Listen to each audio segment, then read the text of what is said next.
हमारा पिछला टॉपिक था डेमोग्राफिक इंडिकेटर्स और gross domestic product and sectors. अब हम करते हैं अपना अगला topic indicators of human development.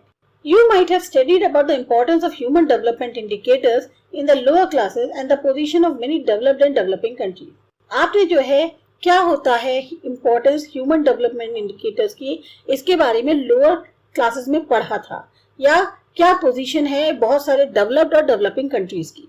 Late us now look how India, China and Pakistan have performed in some of the select indicators of human development. अब देखते हैं कि इंडिया, चाइना और पाकिस्तान तीनों ने कैसे परफॉर्म किया है जो सिलेक्टेड इंडिकेटर्स हैं ह्यूमन डेवलपमेंट के। उसमें आपके में टेबल 10.5 दी है, आप उसको देखकर लगा सकते हैं idea. If we compare the indices given in the table, you will find that China is moving ahead of India and Pakistan. अगर हम जो भी इंडिसेस दी हुई है टेबल में उनको कंपेयर करें तो हम जानेंगे कि चाइना जो है वो इंडिया और पाकिस्तान से आगे निकल चुका है।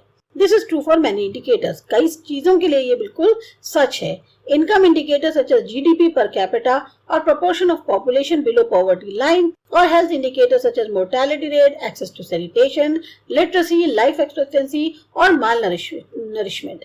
ये सारे जो इंडिकेटर्स हैं, अब इनमें कौन कौन से हैं, जैसे इनकम इंडिकेटर में कहा जाए जीडीपी पर कैपिटा ज्यादा है उनकी, प्रोपोर्शन पॉपुलेशन का बिलो पॉवर्टी लाइन जो है वो ज्यादा है। हेल्थ इंडिकेटर्स में देखें तो मोर्टेलिटी रेट जो है या उनकी सैनिटेशन के लिए पहुंच बहुत सही है, लिटरेसी उनके यहाँ ज्यादा है, लाइफ एक्सपेक्टेंसी बहुत अच्छी है और कुपोषण नहीं है बहुत ज्यादा।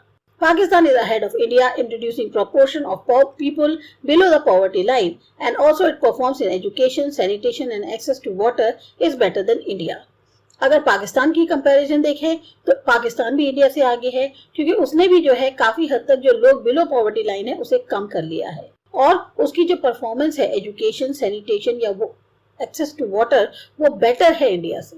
But neither of these two countries have been able to save women from maternal mortality. लेकिन दोनों ही कंट्रीज जो हैं नहीं कामयाब हुई हैं विमेन को बचाने के लिए मैटरनल मोर्टेलिटी से, मतलब लेडीज की जो डेथ है वो ज्यादा हो रही है। In China for 1 lakh births only 50 women die, whereas in India and Pakistan more than 500 women die. यहीं चाइना में अगर 1 लाख बच्चों का जन्म होता है तो उसमें सिर्फ 50 वुमेन ऐसी होती हैं जिनकी डेथ होती है, लेकिन इंडिया और पाकिस्तान को अगर देखें तो लगभग 500 वुमेन्स की डेथ हो जाती है। Surprisingly, India and Pakistan are ahead of China in providing improved water sources. India और चाइना वो पाकिस्तान जो है चाइना से आगे हैं ज्यादा बेहतर वाटर सोर्सेज प्रोवाइड करने में। You will notice that for the proportion of people below the international poverty rate of $1 a day, both China and Pakistan in similar position, whereas the proportion is almost 2 times higher for India. अगर आप देखें जो लोगों का proportion है below जो international poverty rate है कि $1 पर डे कमाने वाले जो लोग हैं उसमें चाइना और पाकिस्तान जो है एक तरह से सिमिलर पोजीशन पे हैं, जबकि प्रोपोर्शन जो इंडिया का है वो 2 गुना ज्यादा है। Find out for yourself how these differences occur. अब ये आपको खुद पता करना है कि इस तरह के डिफरेंसेस क्यों हैं। इन डीलिंग विद और making judgements on such questions, however, we should also note a problem with using the human development indicators given above with conviction. जब हम इस तरह के सवालों पर एक जजमेंट करते हैं या डील करते हैं तो हमें एक चीज और भी ध्यान करना चाहिए। ऐसी प्रॉब्लम जब हम इन ह्यूमन डेवलपमेंट इंडिकेटर्स के साथ जो जुड़ी हुई है जिसको हमने इतने विश्वास से सामने रखा है, this occurs because these are all extremely important indicators. बहुत ही इंपॉर्टेंट इंडिकेटर्स हैं ये, but these are not sufficient. लेकिन ये काफी नहीं है। Along with this we also need what we may call liberty indicator. इसके अलावा हमें जो और जरूरत है वो है लिबर्टी इंडिकेटर्स की। What such indicator has actually been added as a measure of the extent of democratic participation in social and political decision making, but it has not been given any extra weight. इसी तरह का एक indicator है जो actual में edit किया है एक स्टेप की तरह कि किस हद तक डेमोक्रेटिक पार्टिसिपेशन है सोशल और पॉलिटिकल डिसीजन मेकिंग में, लेकिन इसको बहुत ज्यादा अहमियत नहीं दी गई है। Some obvious liberty indicators like measures of the extent of constitutional protection given to the rights of citizens or the extent of constitutional protection of independence of judiciary and the rule of law have not even been introduced so far. इसी तरह से liberty indicators में जैसे steps हैं कि जो constitutional protection दिया गया है, किस हद तक कॉन्स्टिट्यूशनल प्रोटेक्शन दिया जा रहा है, जो अधिकार है नागरिक के उनके लिए, या किस हद तक कॉन्स्टिट्यूशनल प्रोटेक्शन इंडिपेंडेंस जो जुडिशरी की है उसके लिए है या रूल ऑफ लॉ के लिए। पर इन सबको अभी तक इंट्रोड्यूस भी नहीं किया गया है। Without including these and giving them overriding importance in the list, the construction of Human Development Index it may be said to be incomplete and its usefulness limited. अगर इनको हम शामिल नहीं करते हैं या कुछ और भी हैं जिनको हम शामिल नहीं करते हैं या इनको हम उतनी इंपॉर्टेंस नहीं देते हैं लिस्ट के अंदर, तो जो कंस्ट्रक्शन है ह्यूमन डेवलपमेंट इंडेक्स का वो अधूरा है और उसकी जो एक उपयोगिता है वो भी एक तरह से कह सकते हैं सीमित है। अब है development strategies and appraisal. It is common to find development strategies of a country as a model to others for lessons and guidance for their own development. ज्यादातर क्या होता है कि जो डेवलपमेंट स्टेप्स उठाए जाते हैं कंट्री द्वारा एक मॉडल के तौर पे काम करते हैं औरों के लिए, जिससे वो सबक लेते हैं, गाइड लेते हैं अपने खुद के डेवलपमेंट के लिए। It is particularly evident after the introduction of the reform process in different parts of the world. और ये खास तौर से हम देख सकते हैं जिस तरीके से एक बदलाव की प्रक्रिया जो है वो इंट्रोड्यूस करी गई है दुनिया के अलग अलग हिस्सों में। In order to learn from economic performance of our neighboring countries, it is necessary to have an understanding of the roots of their success and failures. अगर हम दूसरे की किस तरह की इकोनॉमिक परफॉर्मेंस है, जो हमारे पड़ोसी देश हैं उनकी जिस तरह की इकोनॉमिक परफॉर्मेंस है उसको हम समझना चाहते हैं, तो सबसे पहले ये जरूरी होगा समझना कि उनकी सक्सेस और उनका फेलियर की जड़ कहाँ है। It is also necessary to distinguish between and contrast the different phases of their strategy. साथ ही साथ बहुत जरूरी है कि हम इसमें भी एक तरह से फर्क करें या कंपेयर करें जो अलग अलग फेसेस हैं उनकी स्ट्रेटेजीज की। Though different countries go through their development phases differently, let us take the initiation of reforms as a point of reference. वैसे अलग कंट्रीज जो होती हैं वो अपने डेवलपमेंट फेसेस अलग हिसाब से लेके चलती हैं, लेकिन शुरुआत के लिए जो बदलाव हुए हैं हम उनको पॉइंट ऑफ रेफरेंस लेकर चलते हैं। We know that reforms were initiated in China in 1978, Pakistan in 1988 and India in 1991. जो बदलाव की प्रक्रिया थी इसकी शुरुआत इंडिया में हुई 1991 में, पाकिस्तान में 1988 में और चाइना में हुई सबसे पहले 1978 में। Let us briefly access their achievements and failures in pre and post reform periods. अब देखते हैं कि उनको एक तरह से उनके क्या अचीवमेंट्स रहे, क्या फेलियर्स रहे इस रिफॉर्म पीरियड के पहले और बाद में। Why did China introduce structural reforms in 1978? China ने क्यों इंट्रोड्यूस किया इस तरह का स्ट्रक्चरल रिफॉर्म 1978 में? China did not have any compulsion to introduce reforms as dictated by the World Bank and International Monetary Fund to India and Pakistan. China के ऊपर कोई भी कंपल्शन नहीं था, मजबूरी नहीं थी कि वो इस तरह के बदलाव इंट्रोड्यूस करे जैसा कि वर्ल्ड बैंक द्वारा कर बताया गया था या इंटरनेशनल मॉनेटरी फंड द्वारा किया गया था इंडिया और पाकिस्तान के लिए। The new leadership at that time in China was not happy with the slow pace of growth and lack of modernization in Chinese economy under the Maoist rule. जो नई leadership थी उस समय चाइना की वो खुश नहीं थी, बहुत ही हल्की ग्रोथ जो हो रही थी चाइना के अंदर या इतना मॉडर्नाइजेशन नहीं था चाइनीज इकोनॉमी में क्योंकि उस टाइम पे माओइस्ट रूल था।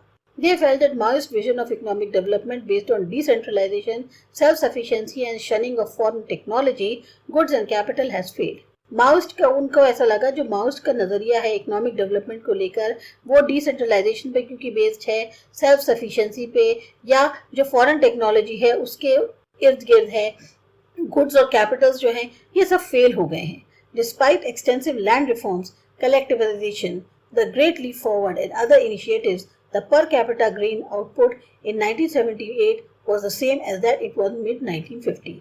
इतने सारे बदलाव करने के बाद भी, लैंड रिफॉर्म्स लाने के बाद, कलेक्टिवाइजेशन करने के बाद, ग्रेट लीप फॉरवर्ड हुआ, कैंपेन चलाया और भी इनिशिएटिव लिए गए, तब भी जो पर कैपिटा ग्रेन आउटपुट था वो 78 में जैसा था बिल्कुल सेम वैसा ही था मिड 1950s में। तो उनको 78 और 50s में बहुत ज्यादा डिफरेंस देखने को नहीं मिला। It was found that establishment of infrastructure in the areas of education and health, land reforms, long existence of decentralized planning and existence of small enterprises has helped positively in improving the social and income indicators in the post-reform period. ये पाया गया कि जो भी infrastructure बनाया गया उन areas में जैसे एजुकेशन है, हेल्थ है, लैंड में बदलाव किए गए, बहुत लंबे समय से जो डिसेंट्रलाइज प्लानिंग हो रही थी या जो छोटे छोटे एंटरप्राइजेस थे इनकी एग्जिस्टेंस ने काफी पॉजिटिव तौर पे मदद करी। एक तरह का सुधार हुआ सोशल और इकोनॉमिक इनकम इंडिकेटर्स में, जो कि रिफॉर्म पीरियड के बाद की बात कर रहे हैं। Before the introduction of reforms there had already been massive extension of basic health services in rural areas. ये जो चेंजेस लाए गए, इनको इंट्रोड्यूस करने से पहले ही बहुत बड़े स्केल पर जो बेसिक हेल्थ सर्विसेज हैं वो गांव के इलाकों में ऑलरेडी आ चुकी थी। Through the commune system there was more equitable distribution of food grains. जो कम्यून सिस्टम करा गया कि कम्युनिटी ग्रुप्स में जो है कलेक्टिवली सब लोग जो है एग्रीकल्चर ग्रो कर रहे थे, उससे क्या हुआ, जो फूड ग्रेन्स हैं उनका डिस्ट्रीब्यूशन भी एक तरह से न्यायिक संगत हुआ। Experts also point out that each reform measure was first implemented at a smaller level and then extended on a massive scale. Experts कहते हैं कि जो भी बदलाव के कदम उठाए गए, सबसे पहले उनको छोटे स्तर पर लागू किया और उसके बाद उनको जो है बड़े स्केल पर लाया गया। The experimentation under decentralized government enabled to assess the economic, social and political cost of success or failure. ये जो एक्सपेरिमेंटेशन था डिसेंट्रलाइज्ड गवर्नमेंट के अंडर, इससे एक मदद मिली कि जो आर्थिक, सामाजिक और राजनीतिक क्या स्तर पे क्या सक्सेस हुई, क्या फेलियर हुआ, उसको जज करने में आसानी रही। For instance, when reforms were made in agriculture as pointed out earlier by handling over the plots of land to individuals for cultivation, it brought prosperity to the vast number of poor people. अब जैसे के लिए agriculture जो था उसमें जब बदलाव किए गए तो क्या हुआ, जैसे पहले बताया गया है कि जो भी जमीन के प्लॉट्स थे उनको इंडिविजुअल्स को दे दिया गया कल्टीवेशन के लिए। उससे क्या हुआ, जो गरीब लोग थे उनके पास काफी संपन्नता आई। It created conditions for the subsequent phenomenal growth in rural industries and build up a strong support base for the reforms. इससे वो हालात बने जिससे एक फिनोमिनल तौर पे ग्रोथ हो पाई रूरल इंडस्ट्रीज के अंदर और एक स्ट्रॉन्ग सपोर्ट बेस तैयार हुआ और बाकी बदलाव के लिए। Scholars quote many such examples on how reform measures led to rapid growth in China. और स्कॉलर्स बताते हैं इस तरह के और भी एग्जाम्पल्स के बारे में कि किस तरह से ये जो बदलाव के कदम उठाए गए उससे बहुत तेजी से चाइना में ग्रोथ हुई। Scholars argue that in Pakistan the reform process led to the worsening of all the economic indicators. वही स्कॉलर्स ये भी कहते हैं कि जो पाकिस्तान में बदलाव प्रक्रिया लाई गई उससे जो इकोनॉमिक इंडिकेटर्स थे, जितने भी इकोनॉमिक इंडिकेटर्स थे, सबकी हालत और बुरी हो गई। We have seen in an earlier section that compared to 1980s, the growth rate of GDP and its sectorial constituents have fallen in the 1990s. हमने ये भी देखा अभी पहले सेक्शन में कि किस तरीके से अगर 1980 से तुलना करें तो पाकिस्तान में जो ग्रोथ रेट थी जीडीपी की या उसके सेक्टर के जो कॉन्स्टिट्यूएंट्स है उनका जो गिरावट आई 1990s में वो बहुत ज्यादा थी। Though the data on international poverty line for Pakistan is quite healthy, scholars using the official data of Pakistan indicate rising poverty there. कहने का जो डेटा इंटरनेशनल पॉवर्टी लाइन पर है पाकिस्तान का वो अच्छा है, लेकिन जो स्कॉलर्स उनके ऑफिशियल डेटा यूज कर रहे हैं पाकिस्तान के वो बताते हैं कि वहां पर गरीबी बढ़ रही है। The proportion of poor in 1960s was more than 40%, which declined to 25% in 1980s and started rising again in 1990s. जो गरीब लोगों की संख्या थी, जो उनका एक मात्रा थी 1960s में वो 40% जो है ज्यादा थी और इसमें कमी आई लगभग 25% की 1980 तक, लेकिन फिर दोबारा उनमें गरीबी बढ़ने लग गई 1990 तक आते आते।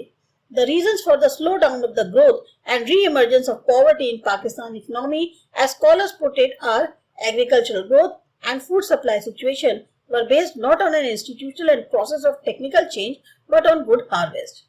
इनकी जो ग्रोथ का स्लो डाउन हुआ या दोबारा से जो इनके यहाँ गरीबी आई पाकिस्तान की इकोनॉमी में, तो स्कॉलर्स का मानना है कि मेन कारण क्या रहे, एक तो एग्रीकल्चर ग्रोथ और जो फूड सप्लाई की सिचुएशन थी वो किसी इंस्टीट्यूशनलाइज्ड उस प्रोसेस पे बेस्ड नहीं थी टेक्निकल चेंज के, बल्कि अच्छी फसल पर बेस्ड थी। When there was a good harvest, the economy was in good condition. When it was not, the economic indicator shows stagnation or the negative trends. जब अच्छी फसल होती थी तो इकोनॉमी अच्छी कंडीशन में आ गई, जब अच्छी फसल नहीं हुई तो यही जो इकोनॉमिक इंडिकेटर्स थे ये एक तरह से ठहराव या नेगेटिव इंपैक्ट दिखाते थे। You will recall that India had to borrow from the IMF and World Bank to set right its balance of payments crisis. आपको याद होगा कि इंडिया को भी जो है IMF और वर्ल्ड बैंक से उधार लेना पड़ा था ताकि जो उनका बैलेंस ऑफ पेमेंट्स है क्राइसिस थी उसको वो सही कर सकें। Foreign exchange is an essential component for any country and it is important to know how it can be earned. जो फॉरेन एक्सचेंज होता है वो एक बहुत महत्वपूर्ण कंपोनेंट माना गया है किसी भी कंट्री के लिए और बहुत जरूरी है जानना कि उसे कैसे कमाया जाए। If a country is able to build up its foreign exchange earnings by sustainable export of manufactured goods, it need not worry. अगर किसी कंट्री को ये उसमें काबिलियत है कि वो फॉरेन एक्सचेंज जो है वो अच्छे से अर्न कर पा रही है, क्योंकि उसका जो वहां पे उसकी कंट्री में मैन्युफैक्चर्ड गुड्स हैं उनका वो सही तरीके से एक्सपोर्ट कर पा रही है, तो फिर चिंता की जरूरत नहीं है। In Pakistan, most foreign exchange earnings came from remittance from Pakistani workers in Middle East and exports of highly volatile agricultural products. Pakistan के अंदर ज्यादातर जो फॉरेन एक्सचेंज अर्निंग्स आती हैं वो उन लोगों से आती हैं जो पाकिस्तानी वर्कर्स मिडिल ईस्ट वगैरह में काम कर रहे होते हैं, वो लोग जो अपनी कंट्री में पैसे भेजते हैं। यहाँ पे जो एक्सपोर्ट होता है बहुत ही वोलेटाइल एग्रीकल्चर प्रोडक्ट्स जो हैं, हाईली वोलेटाइल एग्रीकल्चर प्रोडक्ट्स, उनके एक्सपोर्ट से। There was also growing dependence on foreign loans on one hand and increasing difficulty in paying back the loans on the other. एक तरफ जो है उनकी निर्भरता बढ़ती जा रही थी, फॉरेन लोन्स पे वो बहुत ज्यादा निर्भर हो रहे थे, और वहीं दूसरी तरफ उनको इतनी मुश्किल आ रही थी कि कैसे वो लोन को चुकाएं। However, as stated in the one-year performance of the Pakistan government for the year August 2004-2005, the Pakistan economy has been witnessing GDP growth at about 8% for 3 consecutive years. अब जो 1 ईयर परफॉर्मेंस थी Pakistan government की, एक जो year अगस्त 2004-2005 की, उसमें पाकिस्तान की economy जो है उसमें जीडीपी ग्रोथ जो है लगभग 8% रही 3 लगातार सालों तक, 2002 से लेकर 2005 तक। All the 3 sectors, agriculture, manufacturing and services, have contributed to this trend. और तीनों ही सेक्टर्स का योगदान रहा है इसमें, एग्रीकल्चर का भी, मैन्युफैक्चरिंग का भी और सर्विसेज का भी।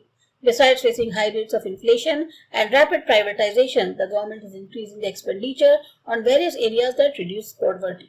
एक तरफ जहां महंगाई बढ़ती चली जा रही है, प्राइवेटाइजेशन बहुत तेजी से हो रहा है, वहीं गवर्नमेंट जो है वो खर्चा बढ़ाती चली जा रही है अलग अलग क्षेत्रों में, ताकि किसी तरह से गरीबी को कम कर सके। इसके बाद है हमारा कंक्लूजन, वो करते हैं अपने अगले वीडियो में।